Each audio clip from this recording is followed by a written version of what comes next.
Okay guys, we're going to work on the windows, and I'm going to show you a method that works.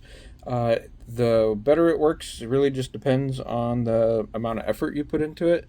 I already did it on this side, which you can see. These two windows, those are, if you want to call them, chemical burned. But they are actually, that had glue on them and it melted the plastic. Plastic glue melts, and that's how it bonds plastic. So a lot more effort, and I could have fixed that. I didn't feel like putting that amount of effort into this one because this is a significant improvement and didn't want to sand too much. So I'm going to show you how to do this so that if you ever run into this, you can do it yourself. These were clear coated. They have some clear coat on them. That's why they're cloudy. I apologize, it keeps going out of focus. So what you're going to need, this is 3200 grit sanding paper. This is technically on a sanding sponge.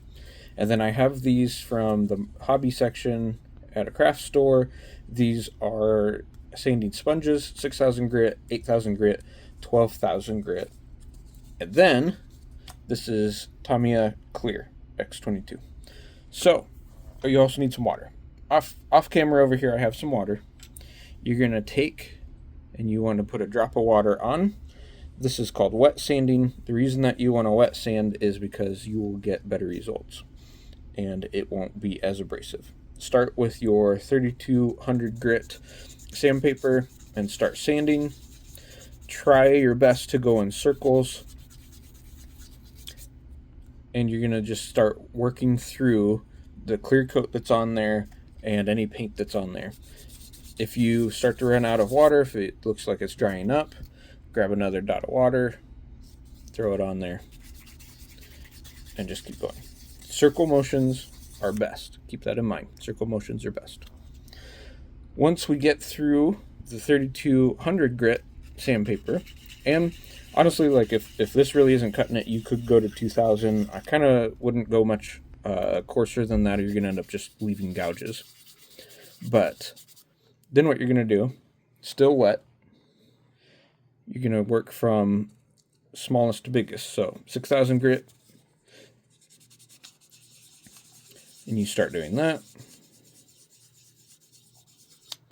And then 8 and 12. Let me do this a little bit.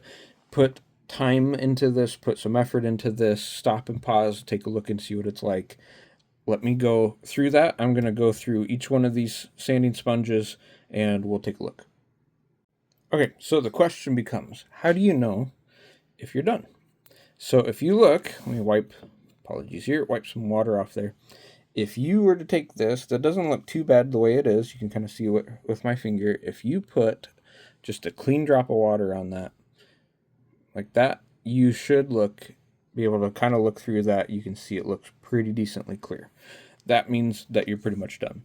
What we're going to do is dry it. So let me wipe it off here off to the side.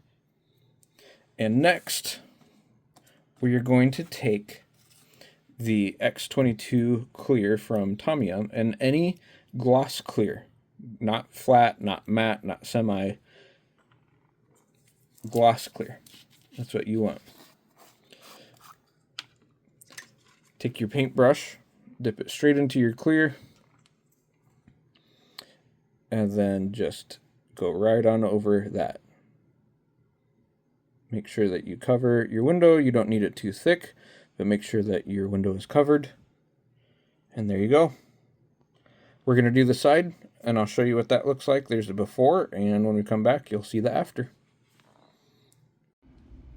All right, not 100% perfect. Kind of like I said, like I see some scratches on the backside over here, and yeah, there's a couple spots that aren't the best. But that's okay.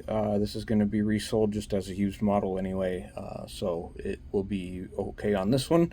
But night and day difference compared to what it was. So there you have it, ready to stick back in. And like I said, that one just being kind of chemically burned, that's too bad on that one. That's deep, and we can probably fix it if we sand it enough, but that's pretty deep. But there you have it.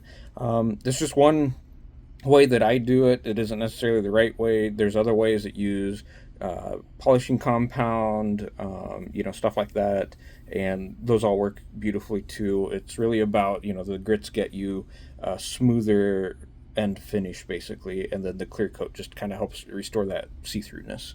But it's a way that I use, so it works pretty well.